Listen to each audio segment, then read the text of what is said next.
Welcome to a special podcast series created in honor of Black Maternal Health Week, hosted by the Shades of Motherhood Network. I'm Dr. Akesia McMillan. This week exists to center the voices, leadership, and lived experiences of Black mothers while advancing community-led solutions that promote healing, trust, and collaboration. Across the United States, Black women continue to face significant disparities in maternal health outcomes. Yet within our communities, we also hold powerful traditions of resilience, advocacy, and collective care. That's why this year's theme centers around the SOUL framework: speak, observe, understand, and lead. To speak means we create space for truth and lived experience. To observe means we listen to our bodies and to one another. To understand means we seek knowledge rooted in science, culture, and community wisdom. And to lead means we use that knowledge to transform maternal health for future generations. During these series, we're hosting expert interviews and talking about some of the most critical health conditions affecting Black mothers, including hypertension, sepsis, hemorrhaging, gestational diabetes, and maternal mental health. We'll discuss what these conditions are, the research behind them, how women can advocate for their health, and the role of community organizations like the Shades of Motherhood Network in supporting families.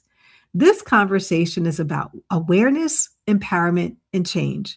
Because when Black mothers are supported, informed, and heard, families thrive, communities grow stronger, and generations are protected. Today's discussion is about healing birth, how acupuncture is transforming Black maternal outcomes with Megan Matulis.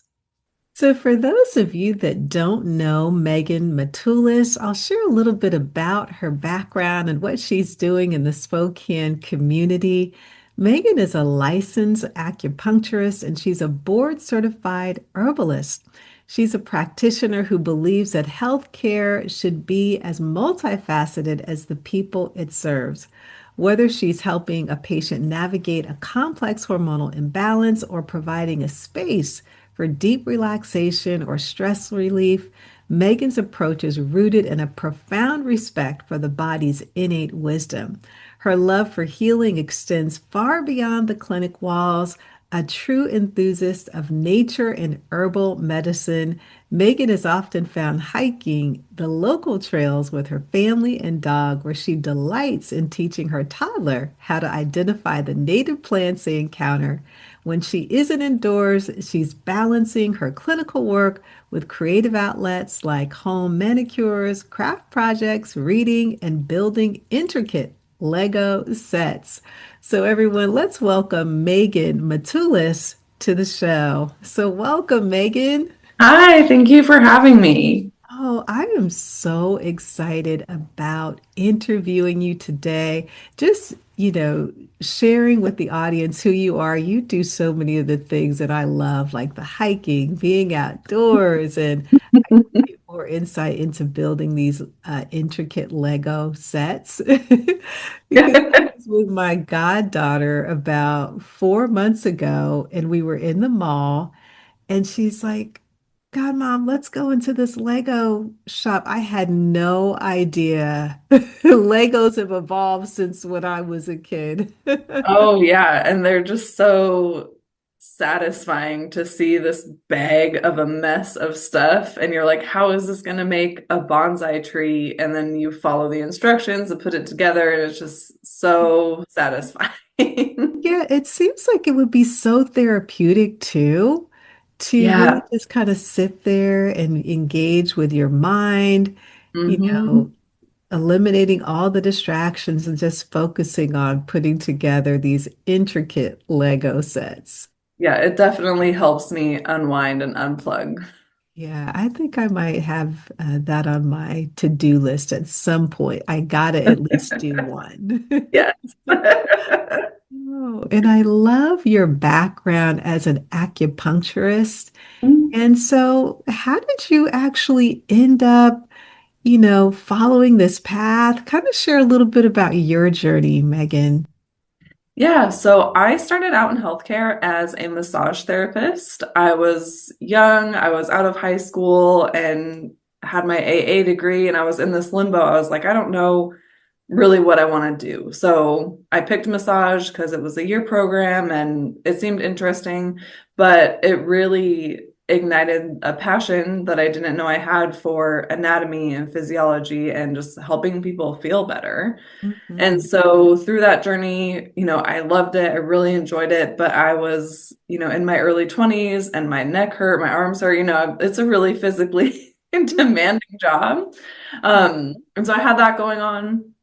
And then overlapped with that, I was also going to acupuncture as a patient because, my neck hurt, my back hurt.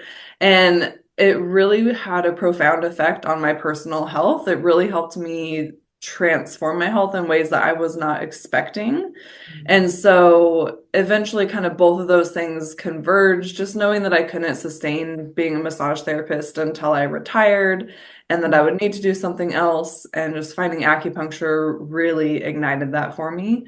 Um, I also really was excited about the prospect of learning herbal medicine. I had always been interested in that. And acupuncture just seemed like the perfect fit because I could do acupuncture, I could do the Chinese herbal medicine training along with that. And so we, decided to close up my massage business, sell our house, pack up and move over to the Seattle area. And I went to acupuncture school at Bastyr, and it really was transformative. It really has been an amazing journey. And I'm just so happy to be here doing acupuncture, doing herbal medicine, and just helping so many people. Yeah, I love how you shared that career transition because I do work with a lot of massage therapists too. And the one thing they always say, it is a physically like demanding Yes. career. And, Yeah. I never really thought about that because I love getting my massages, but Mhm. you never think about like the long-term effects of how that actually impacts the health of the massage therapist who's actually doing the work. Yes. You were able to transition into a space to still do the body work in a different way Mhm. through acupuncture, which I think is amazing. Yeah, no, it was a really just perfect pivot for me. And Mhm. I appreciate having the massage background. It really does help me have a unique perspective. And I love having the acupuncture and the Chinese herbal medicine too, because it lets me just work with more people, right? Mhm. So with massage, you're limited. You're not really helping people if they have period pain or menopause issues or these hormonal imbalances. And that was always what I've been interested in. And so coming to acupuncture and being able to say, okay, yes, this person is 35 and they're coming in with, chronic headaches or shoulder pain, but actually we're going to tie that into your period and how that affects your pain and all of these kind of more complex and nuanced layers that we don't Mhm. always see or acknowledge or put together. Mhm. The acupuncture and Chinese medicine really provides a framework to link the whole person beyond just, the surface level of where their pain is.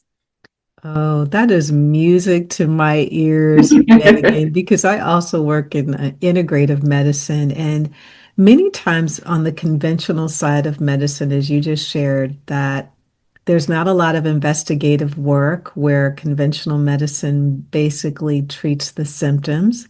But Mhm. in the work that you're doing with acupuncture and the Chinese medicine, you're pulling back those layers, you're digging Mhm. deeper, you're getting to the root cause of why women are experiencing the symptoms and finding out how you can remedy those solutions. Because I remember when I started going through perimenopause, that doctors, they were running the blood work on me multiple times. They weren't coming up with any answers, All just normal. giving me Good. medication. You know this, but you're there right in that space, and I'm sure you see that all of the time.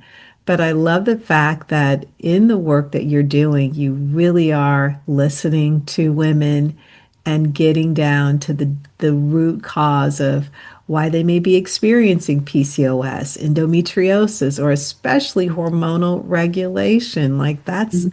big for us because as women, our hormones are changing, what, every 10 years, if not more often.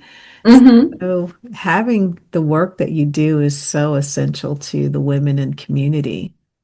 Yeah, and I really love and am honored to be part of that alternative healthcare approach that can try to help fill in the gaps that are missing between conventional medicine and, the real human beings that we serve. And just being Mhm. able to be another resource, another person on someone's team that says, "Hey, let's get creative. Let's think about this. Let's try something. Let's Yes. try acupuncture. Let's try herbs.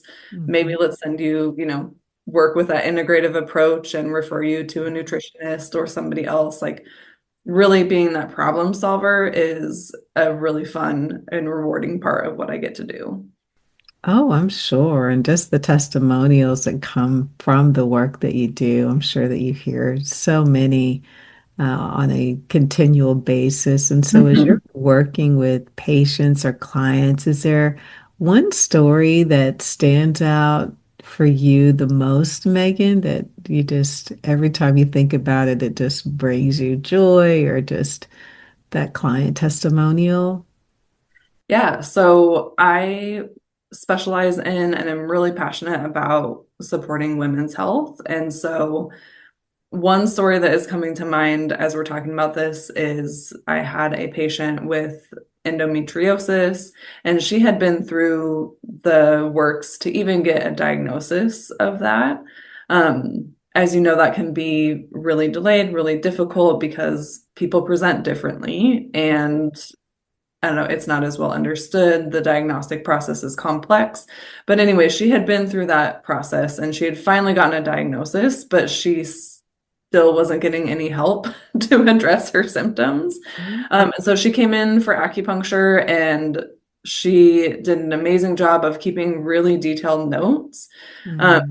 because in Chinese medicine, like a lot of times, all these random things that people are experiencing, like, oh, they're getting hot flashes at night, but then before their period starts, they're getting really, really cold. Or she was having all these really random symptoms that were profoundly affecting her ability to function on a day-to-day basis. Yeah. And even her endometriosis specialist, her OBGYNs were kind of like, we don't Mm. understand, we don't know what to do for you. We don't know why you're having all of this stuff. Um, Yeah. but she came to me and I said, okay, let's break this down because Chinese medicine really values all of those random Mm. signs, all of those random symptoms Yes. that change throughout a person's cycle. And so we really broke that down. She took amazing notes for me and we changed her treatment every single week she was in based on how she was feeling. And we got Hmm. some good changes. And I got her taking some Chinese herbs throughout her cycle, different herbs for the follicular phase, different herbs for the luteal phase. And Yeah. over the course of 6 months, she had profoundly improved to the point where she was like able to function and get out of bed on her period, which is a big deal for people that have endometriosis. Like they're oftentimes bedridden during their period. Um, Mm-hmm. and so for her to have like just any amount of improvement really changed her quality of life. Hmm. And she got to the point where she was doing really good and really stable, and she just kept coming in for kind of an acupuncture tune-up about once a month.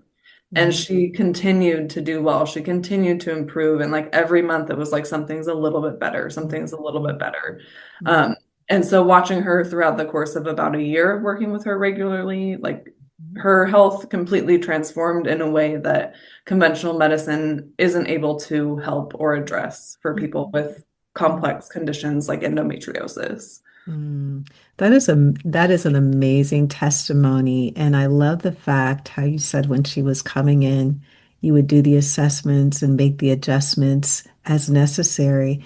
And the major difference, like with the Chinese medicine versus conventional, like Chinese medicine looks at the body like as a whole system, right? They Yeah, it's treat. holistic. Yes. Yes, the whole system. And I always like to say, our bodies have a language, and when the body speaks, we have to learn that language. And understand what the body is saying. Because when we're having Mhm. all these symptoms, those are just little messages like, hey, there's something that's off. And you really hone in on listening to those messages and learning what the body is speaking to give the body what it needs. Because when we give it what it needs, it can totally heal, as in this young woman's case.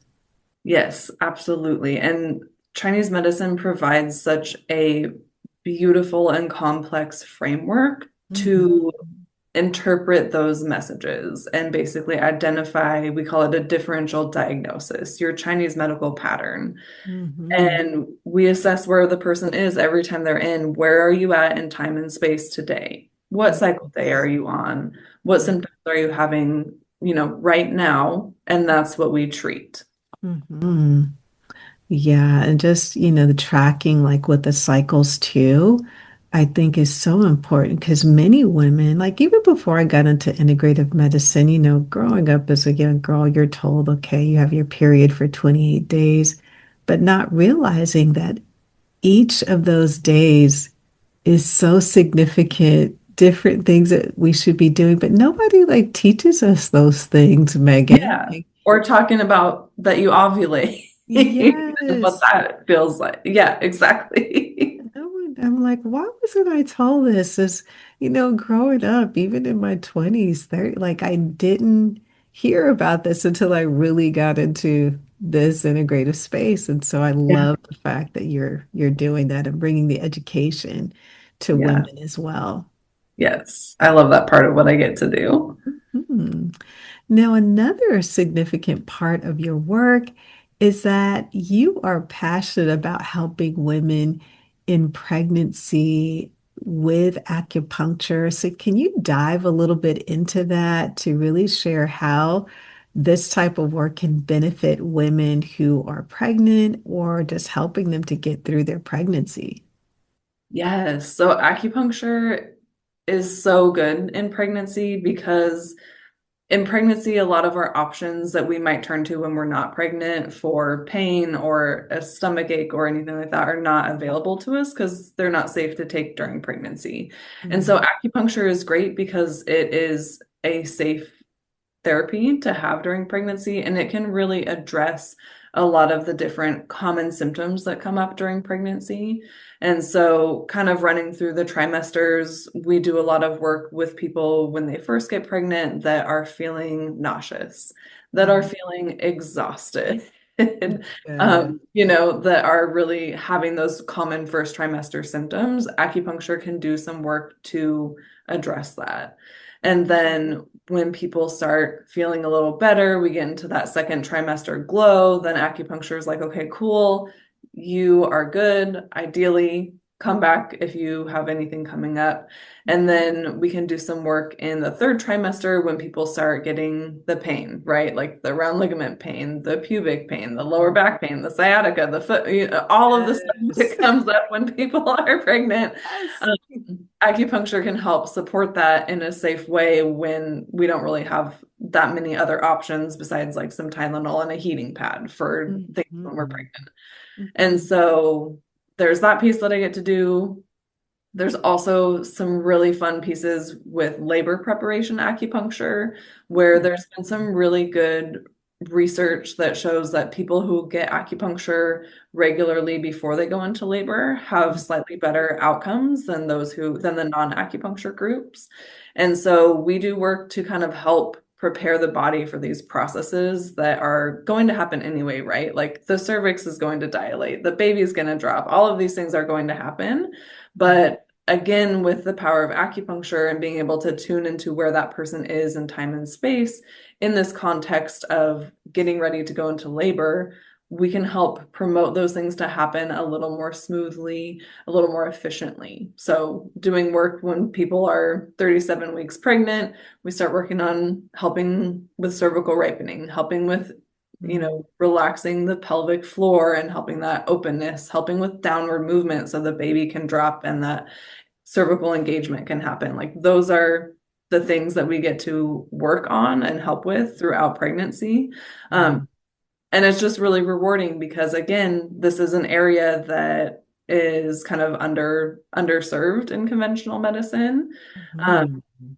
and just being able to give people options instead of like, oh, we'll schedule you for a 39-week induction, we can say, okay, let's do some acupuncture for labor prep. And then ideally, you won't need that induction.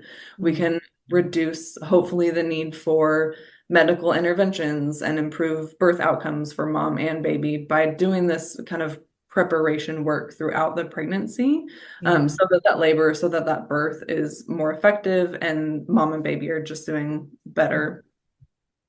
Oh, and I absolutely love this because it is an area that is so underserved, Megan, because I have not really heard.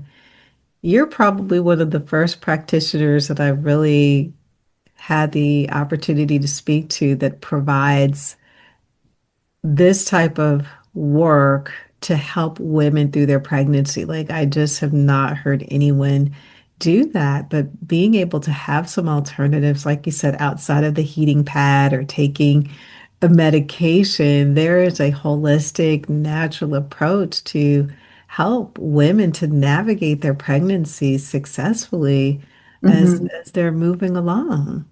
Yeah, absolutely. And I really feel so privileged to just have had some amazing experiences with like my mentors and other acupuncture providers to really help me understand pregnancy and help me understand the need to be, a provider that supports pregnancy safely and, effectively.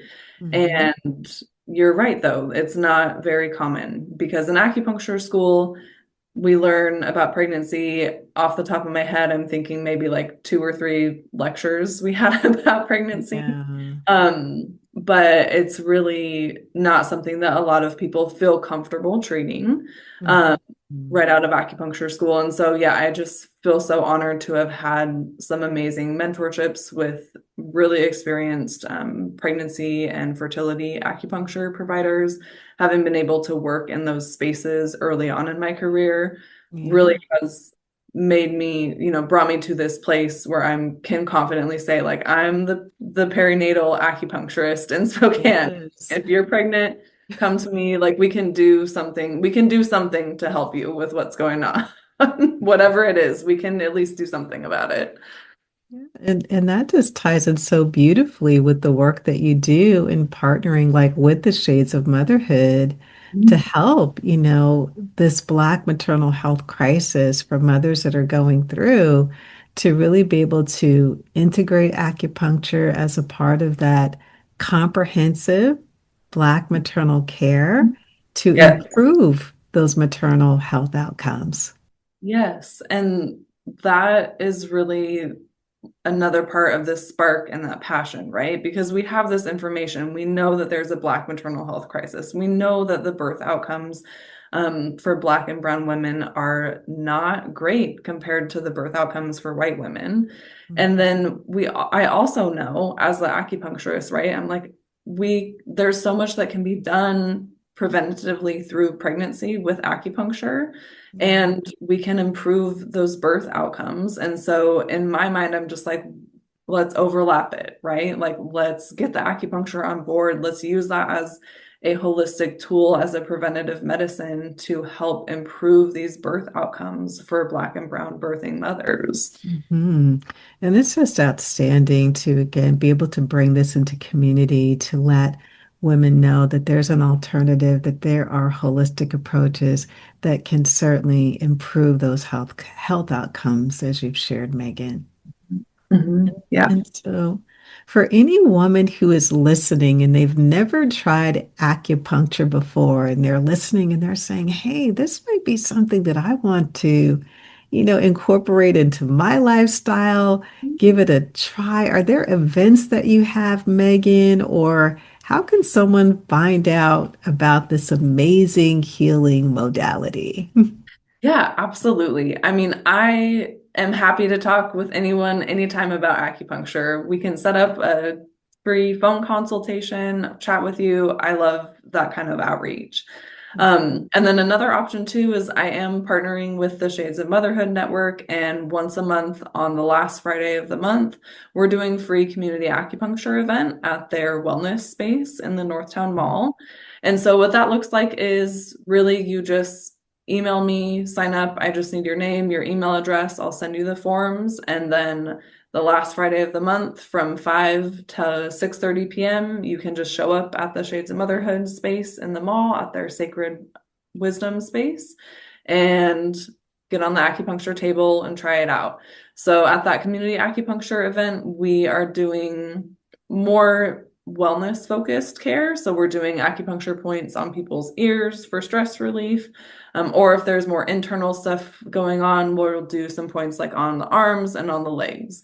But it's a really nice space to just come and experience acupuncture, see what it feels like, meet me, get that experience figured out. And then if it's something that you like and want to try more, I have private sessions in my office. We bill insurance. Like we've got a lot of options that we're really trying to make this accessible to anyone who is interested in trying Mhm. acupuncture because I love it so much and it can help so many people with so many things. So we just want to get people, acclimated, experienced, and see what acupuncture can do to give it a chance.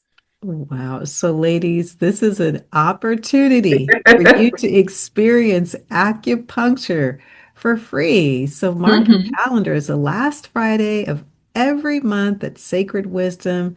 There's sessions where you can be a part of that. And so, if someone wants to look you up like online, or how can they find you, Megan? Where can they do a little bit more investigative work and how to connect with you? Yeah, so our website is inwacupuncture.com.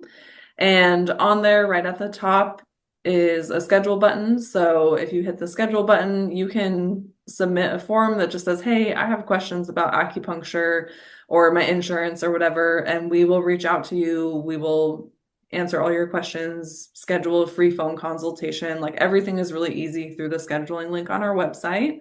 Mhm. We're also pretty active on mostly Instagram for social media, but we're at INW Acupuncture on Instagram, TikTok, Facebook, YouTube. All of our social channels are pretty streamlined for INW Acupuncture. You Google us, you'll find us. Awesome. And for those of you that are listening, we're also going to include Megan's links in the show notes for this interview today. And so one of the themes, or the theme, I should say, surrounding this year's conference for Black Maternal Health Week is to speak, observe, understand, and lead. And so, from your perspective and the work that you do, what message would you share with women who feel unheard or unsupported, Megan? Yeah. So I just can only help but think about this soul framework within the context of our healthcare system, because I really think that a lot of us are dissatisfied with conventional healthcare because the soul framework is not even thought about. It's not centered. And so I think there's value in stepping out of these conventional medical spaces and getting creative with our alternative healthcare providers, with the Shades of Motherhood, with just being more creative and finding the people who are centering this framework, finding the providers that are actually observing, that are actually listening and, you know, letting you lead. Hmm. You know, to find the people Yeah. that are going to help support you through that framework that is more valued on the person the Hmm. than the outcomes or, Yes. you know, in those spaces where conventional medicine is kind of failing us. And so Hmm. I just would tell women to not lose hope. And when you're having those dissatisfying experiences with your healthcare providers, to know that, okay, we can find different options. We can find people that are going to actually observe us, that are actually going to listen to us and, center that framework in our healthcare. Yeah, and that's so good because I hear you saying too, like we should really work to become our own health advocates too, Megan, because if we're not feeling seen or we're not feeling heard, and I think women overall, like we've experienced some of that to some extent. And so Mhm. if we're not getting the answers, or again, like you said, not feeling understood or listened to, then do some research. Find those healthcare providers who are really going to connect with you to help you to move forward in your health journey. Yes, absolutely. Mhm. And so, as we are closing out our interview today, Megan, what is one thing that you would like to leave with the women who are listening today? Yeah, so I just want to leave everyone who's listening today with a message, I guess, of hope and inspiration that we are complex individuals, right? Like we've mentioned, our hormones change cyclically through the month. Every 10 years we're having transitions, and there's a lot of unknown in that. There's a lot of, you know, not knowing what's happening ourselves through those changes, going to our healthcare providers and maybe getting the message like, oh, your labs are normal, you're fine, but not feeling fine. And just giving people the message that like there are alternative ways that you can be supported outside of our conventional medical system, whether it's acupuncture, whether it's chiropractic, whether it's nutrition, or whether it's just going, to other healing spaces and getting some help finding our communities. And so I would just say to, find your community, find your people that support you, find your healthcare providers that you vibe with, and, keep advocating for yourselves. Mhm. And that is such great advice, Megan. And so it has been my absolute delight interviewing you on today. I absolutely love the work that you're doing within the Spokane community. You are a gift, you are a gem. Continue to shine and continue to help and support the women in the work that you're doing. Thank you so much. It's been wonderful to be here, and I'm so happy to, have been able to speak with you today. Likewise. And you enjoy the rest of your day, Megan. Thank you so much.